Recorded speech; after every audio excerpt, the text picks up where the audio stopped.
은혜에 대한 대가를 지불하라라는 제목으로 하나님 말씀 증거하도록 하겠습니다. 우리 같이 한번 따라해 보세요. 은혜에 대한 대가를 지불하라. 네, 목사님이 이제 아들이 있는데요. 지금 이제 4살이에요. 첫째 아들이 4살인데 요즘에는 이제 조금 커서 그런지 제가 어디 가려고 하면은 막 못 가게 해요. 밤에 이제 뭐 구시기도회나 이제 잠깐 얼굴을 보고 나가거나 아침에 이제 어디 가거나 할 때 막 울면서 이제 못 가도록 이렇게 막아요. 그리고 항상 저만 보면 이제 좋아가지고 뭘 해달라고 하기도 하고 그러는 경우들이 많습니다. 그런데 아빠인 저가 아들이 찾을 때 뭐 이렇게 함께 시간도 보내지 않고 그냥 너는 아들이고 나는 아빠니까 어차피 우리의 관계는 피로 맺어진 관계는 결코 끊을 수가 없으니까 그냥 너는 너대로 살고 나는 나대로 살자. 그렇게 하면 어떨까요? 네, 그렇게 하면 이제 아버지와 아들의 관계가 이상하게 되겠죠.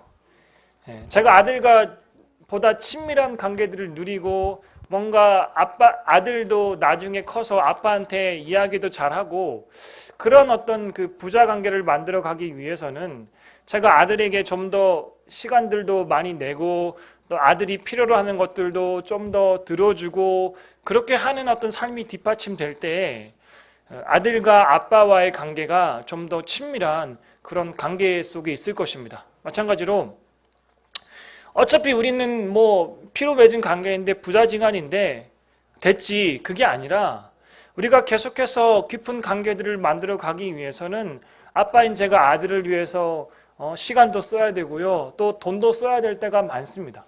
애들 장난감 엄청 비싸더라고요. 하여튼 그런 식으로 계속해서 그 아이와의 관계를 위해서 아빠로서의 대가를 지불해야 하는 그러한 것들이 있음을 보게 됩니다. 오늘 말씀을 보면 한 여인의 이야기가 나와요. 이 여인의 이야기는 오늘 본문 말씀인 누가복음뿐만 아니라 마태복음에도 나오고요. 또 마가복음에도 나와요.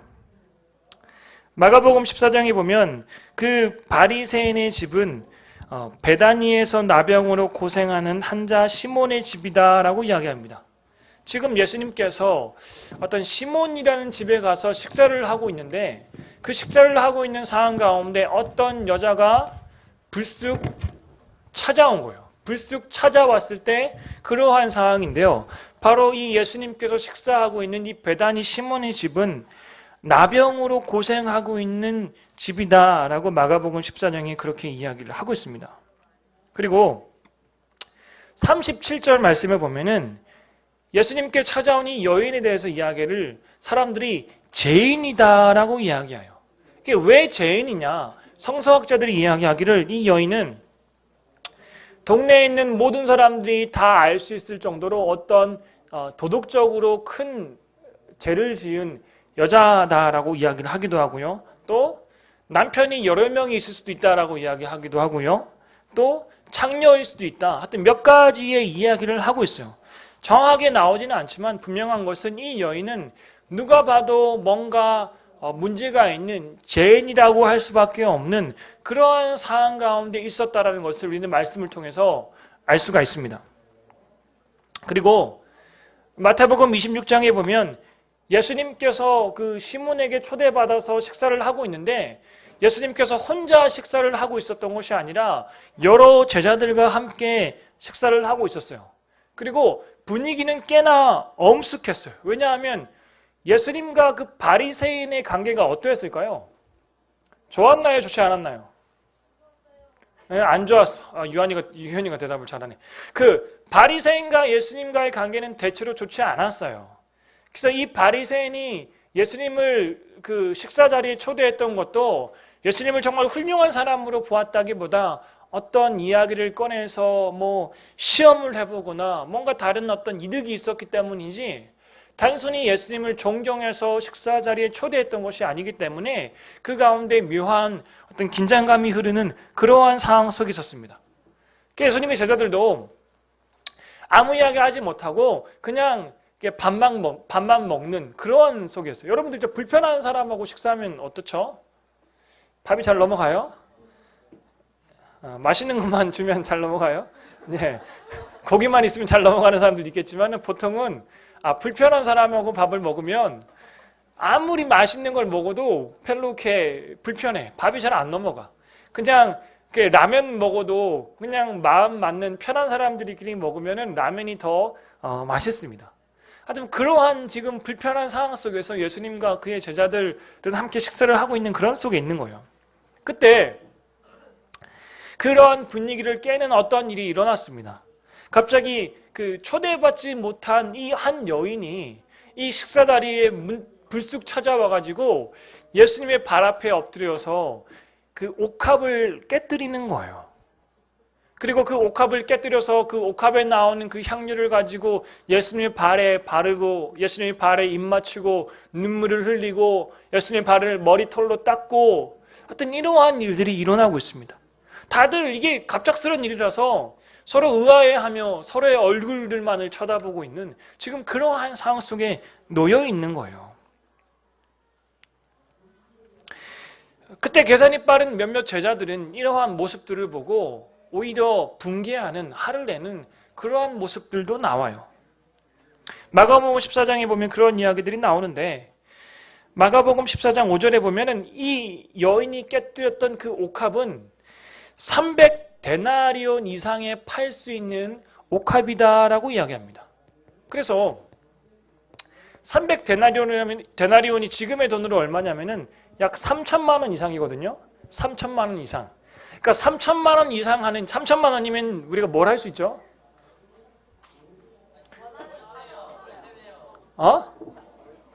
하민이 뭐 한다고?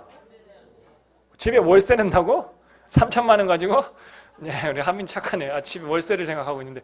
자, 3천만 원이면은 이게 차도 뭐 거의 그랜저급으로 살 수가 있어요. 그리고 3천만 원이면 거의 뭐 전 세계 여행도 할 수 있을 정도로 아주 꽤 큰 금액입니다. 그런데 이 3천만 원이나 되는 이 값비싼 옥합을 왜 아깝게 한순간에 예수님 발 앞에 깨뜨렸냐는 거예요. 이 3천만 원 돈이면은 가난한 사람들을 도울 수 있을 텐데 왜 깨뜨렸냐며 예수님의 제자들은 그러한 모습들을 보고 오히려 화를 내는 그러한 모습들도 있어요. 목사님은 이 말씀을 보면서 이런 생각을 해봤습니다. 왜 굳이 이 옥합을 여자는 깨뜨렸을까? 3천만 원 이상이나 되는 이 값어치의 그 옥합을 여인은 깨뜨렸을까? 그리고 이 옥합을 깨뜨림으로 말미암아 왜 굳이 사람들에게 욕먹고 사람들에게 손가락질을 당해야 하냐는 겁니다. 이 손가락질을 당했던 이 여인은 결코 부유한 집에 있는 부자인 사람이 아니었어요. 이 여인은 3천만 원 이상 되는 이 옥합을 사기 위해서 어쩌면 그 자신의 전 재산을 다 팔아서 이 옥합을 사야 했을지도 모릅니다. 그렇다면 왜 이 여인은 사람들에게 뭐 손가락질을 받고 또 초대받지 못한 그 집에 불쑥 찾아가서 이 경제적인 그 손실까지 감수하면서 왜 옥합을 깨뜨렸을까요? 이 여인이 가난한 자들을 사랑하는 마음이 없어서 옥합을 깨뜨렸던 것이 아닙니다. 그 여인에게 지금은 예수님이 전부였기 때문이에요. 남의 집에 초대받지 못하고 들어가야 되는 어려움, 죄인이라는 손가락질, 자신의 그 전 재산보다 이제 곧 서기관들과 제사장들에게 붙잡혀서 십자가에 못 박혀야만 하는 그 예수님에게 찾아가서 예수님을 만나고 예수님께 옥합을 깨뜨린 것이 그 여인에게는 더 중요했기 때문이에요. 그 어떤 이유로도 이 여인이 예수님을 찾아가는 데 있어서 결코 막을 수가 없었어요. 자, 쉽게 이야기를 하면, 자, 목사님이 사랑하는 아들에게 뭐 장난감을 사주고 뭐 맛있는 걸 사주고 할 때 목사님이 돈이 많아서 사주는 걸까요? 돈이 없어도 사랑하기 때문에 사주고 싶은 거예요. 돈이 없지만 내가 지금 뭐가 없지만 그래도 사랑하기 때문에 빚을 내서라도 좀 더 어려워지더라도 사랑하는 사람한테 사주고 싶은 게 바로 사랑하는 자의 마음입니다. 바로 이 여인도 그러한 마음을 품고 예수님 앞에 다가갔던 것입니다. 목사님은 그 복음에 대한 설교를 할 때 복음은 공짜다라고 이야기합니다. 하나님의 은혜는 공짜다라고 이야기합니다. 물론 공짜가 맞습니다. 왜냐하면 우리가 받은 그 하나님의 은혜와 하나님의 능력은 너무나 크기 때문에 우리가 아무리 노력해도 그 은혜를 다 갚을 수 없기 때문에 공짜예요. 거저나 다름없습니다. 하지만 우리가 반드시 기억해야 할 것은 우리가 큰 은혜를 받은 사람에게 우리가 그 은혜를 공짜로 받았다라고 해서 그 사람에게 가만히 있을까요? 목사님이 이제 그 하빈이랑 같이 신방을 하고 길을 가고 있는데 저기서 큰 트럭이 오는 거예요. 그래서 하빈이가 이제 곧 치일 수밖에 없는 그러한 상황 속에 있어.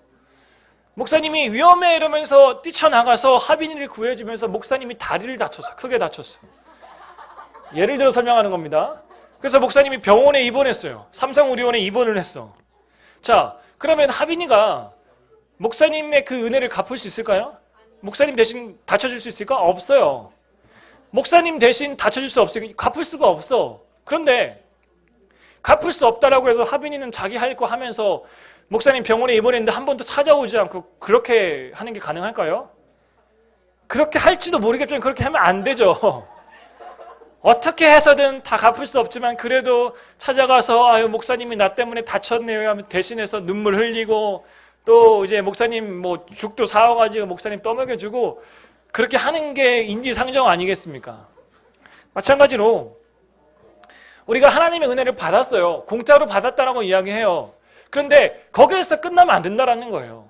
내가 하나님의 은혜를 받았으면 그 은혜에 맞는 최소한의 어떤 행동이라 할지라도 나 스스로 최선을 다해서 노력하는 삶을 우리가 살아가야 한다는 것입니다. 바로 그것이 은혜에 대한 대가를 지불하라는 오늘 말씀 제목의 의미입니다.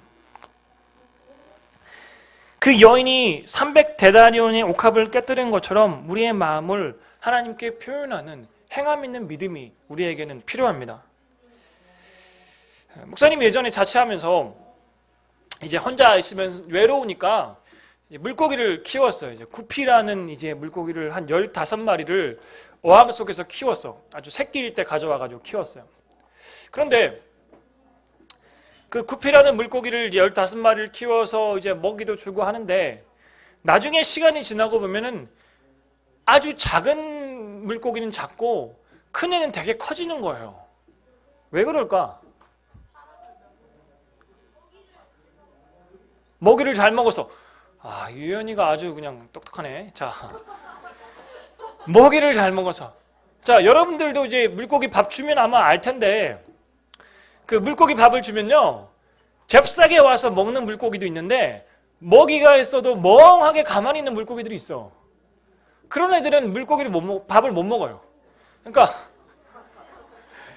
밥이 왔을 때 물고기 밥을 주면은 잽싸게 가서 먹는 애들은 계속 많이 먹는 거야. 그러니까 걔네들은 계속 쑥쑥 크고 계속해서 그때 무반응으로 보이고 멍하게 있는 애들은 계속 그 밥을 못 먹는 거예요. 계속 작은 거예요. 크지 못하는 거예요. 심지어 이제 굶어 죽기도 하겠죠. 마찬가지로 우리가 하나님의 은혜들을 누리기 원한다라면, 경험하기 원한다라면은 그 은혜의 시간에 그 은혜가 왔을 때 멍하게 우리가 가만히 있을 수 없다라는 거예요.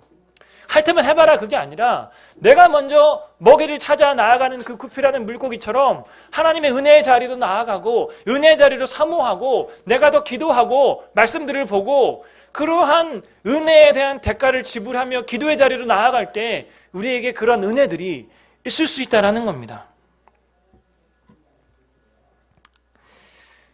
제가 여러분들에게 왜 이런 이야기를 드리는지 아시겠습니까? 우리가 하나님의 은혜를 공급받고 더 성장하기 위해서 우리가 가만히 있으면 안 된다라는 거예요. 우리가 하나님으로부터 끊임없이 은혜들을 공급받기 위해서 계속해서 깨어서 몸부림치고 훈련하고 노력하는 게 필요합니다. 뭐 주일날 예배나 뭐 기도 이런 거 당연한 거고 또 3월달부터 제자훈련하면 또 제자훈련을 통해서 우리가 더 하나님을 알아가야겠고요. 또 수련의 시간 가운데 우리가 더 은혜를 사모하며 말씀들을 사모하며 수련을 통해서 더욱더 성장할 수 있는 시간들을 우리가 만들어 가야 되는 거예요. 자, 어제 최근 2주 동안 이제 선생님들이 그 릴레이 금식 기도를 했어요. 선생님들이 작정해서 이제 금식하고요, 또 기도했고요, 또 어제 토요일 날은 선생님들이 다 같이 교회에 모여서 기도했습니다. 수련회를 위해서. 자, 왜 그랬겠습니까? 우리가 가만히 있어도 수련회는 그냥 어떻게든 지나갈 수 있어. 1박 2일 수련회 어떻게든 그냥 지나갈 수 있어. 그런데 왜 우리가 금식하며 기도하며 준비했겠어요? 더 큰 은혜를 사모하기 위해서 그러한 마음으로 아이들을 위해서 기도하고 여러분들을 위해서 기도하고 1박 2일의 수련회 시간들을 위해서 기도하는 겁니다. 여기 보시면 수련회 현수막이 있죠. 현수막이 있는데 이번 주제가 이제 복음이 주는 행복 이런 주제를 가지고 수련회가 진행됩니다. 여러분들이 그냥 수련회 또 하는구나, 그냥 아무런 어떤 기대감 없이 그냥 있는 것이 아니라 좀 더 사모하는 마음들을 품고 우리가 오늘 참여할 수 있으면 좋겠어요. 목사님도 지금까지 사역들을 하면서 보면은 정말 수련을 위해서 좀 더 사모하고 기도하고 그런 마음들을 가지고 오는 아이들은 다 은혜 받아요. 그런데 그냥 부모님 때문에, 그냥 선생님 때문에, 친구 때문에 억지로 오면은 은혜를 받을 수가 없어. 그러니까 내 마음 가운데 계속해서 내가 은혜에 대한 대가를 지불하기 위해서 때로는 학원과 시간이 겹쳐도 학원을 포기하기도 하고, 내가 또 수련회 가는 시간에 다른 것들과 겹쳐도 기꺼이 수련을 위해서 그 시간들을 포기하며 나아갈 때 그러한 사람들을 통해서 하나님께서 일하시고 은혜 주신다라는 거예요. 여러분들이 하나님 앞에서 얼마만큼 헌신하고 얼마만큼 대가를 지불하느냐에 따라서 우리의 은혜의 그릇이 질적으로 달라질 수가 있습니다. 겉으로 봤을 때는 그냥 다 이게 똑같아 보여도 분명히 달라요. 달라질 수밖에 없어요. 누가복음 7장 44절 말씀부터 보면 아무런 믿음의 대가를 지불하지 않은 바리새인 시몬에게 예수님께서 이렇게 이야기를 합니다. 목사님 읽어드리겠습니다. 44절부터 47절까지입니다. 이 여자를 보느냐? 내가 내 집에 들어올 때 너는 내게 발 씻을 물도 주지 아니하였으되 이 여자는 눈물로 내 발을 적시고 그 머리털로 닦았으며 너는 내게 입 맞추지 아니하였으되 그런 내가 들어올 때부터 내 발에 입 맞추기를 그치지 아니하였으며 너는 내 머리에 감람류도 붓지 아니하였으되 그는 향유를 내 발에 부었느니라. 이러므로 내가 내게 말하노니 그의 많은 죄가 사하여졌도다. 이는 그의 사랑함이 많음이라. 사함을 받은 일이 적은 자는 적게 사랑하느니라. 아멘. 자, 무슨 말입니까? 이 바리새인 시몬은 예수님을 집으로 초대할 때 그냥 형식적인 마음으로 초대했어요. 그래서 그 당시에 그 유대 관습에 반가운 손님이 올 때 그 사막이기 때문에, 강야이기 때문에 집으로 들어오면 다 발이 먼지에 뽀얗게 되거든요. 발이 더러워요. 물 씻을 물도 먼저 내어주는 게 예의야. 그리고 사람을 맞았을 때 입맞춤을 하는 게 예의야. 근데 이 바리새인 시몬은 예수님을 초대하면서 발 씻을 물도 예수님께 주지 않고 예수님께 입맞춤도 하지 않고 그렇게 했다라는 거예요. 전혀 자세 자체가 되지 않아, 은혜에 대한 대가를 지불하지 않았다라는 거예요. 근데 이 여인은 초대받지 못했음에도 불구하고 비싼 옥합을 깨뜨리고 예수님 발에 입 맞추고 이러한 모습들을 통해서 예수님께서 이야기하지, 이는 더 많은 사랑을 받았다. 그의 많은 죄가 사하여졌도다. 라고 예수님께서 이렇게 이야기를 하십니다. 사랑하는 우리 중동부 여러분, 우리가 하나님께 더 많은 은혜를 받기 위해서는 우리가 대가를 지불해야 합니다. 우리가 좀 힘들고 좀 어렵다고 그냥 쉽게 포기할 것이 아니라 우리가 더 먼저 헌신하고 우리가 기도하고 하나님의 은혜를 구하며 사모하며 나아갈 때 주님께서 우리에게 더 큰 은혜들을 주신다라는 거예요. 오늘 말씀 정리하도록 하겠습니다. 제가 있었던 한 여인이 예수님의 발 앞에 옥합을 깨뜨렸던 것처럼 지금 우리가 가지고 있는 그 삶의 옥합들을 깨뜨려야 할 때입니다. 그 여인이 가지고 있었던 죄에 대한 수치심, 사람들의 시선, 물질에 대한 어려움, 이런 것들이 그 여인의 헌신을 결코 가로막지 못했습니다. 우리가 가지고 있는 가장 귀하다고 생각하는 것들을 이 시간에 하나님 앞에 모두 깨뜨릴 수 있는 우리 중동부 여러분들이 되시길 바랍니다. 하나님 앞에서 어떤 것이든 모두 내려놓을 수 있는 여러분들이 되시길 바랍니다. 하나님께서 지금 우리들에게 네가 정말 은혜에 대한 대가를 지불하겠느냐라고 묻고 계세요. 네가 수련회에 가서 은혜 받기 원한다라면 그 은혜에 대한 대가를 지금 네가 지불할 수 있겠느냐라고 묻고 있습니다. 네가 지금 더 큰 은혜를 소망한다라면 그 은혜에 대한 대가를 지불할 수 있느냐라고 우리에게 묻고 있습니다. 여러분들이 정말 하나님에 대한 그 은혜에 대한 대가를 지불할 준비가 되어 있습니까? 우리 안에 어떤 장애물들, 어려움이 있을지라도 그 은혜에 대한 대가들을 치르기를 결단하며 앞으로 나아갈 수 있는 여러분들이 되시길 바랍니다. 여러분들을 통하여 하나님께서 날마다 귀하게 일하시고 역사하실 것들을 믿으며 믿음을 승리할 수 있는 우리 중동부 여러분들 되시길 간절히 축원합니다. 우리 함께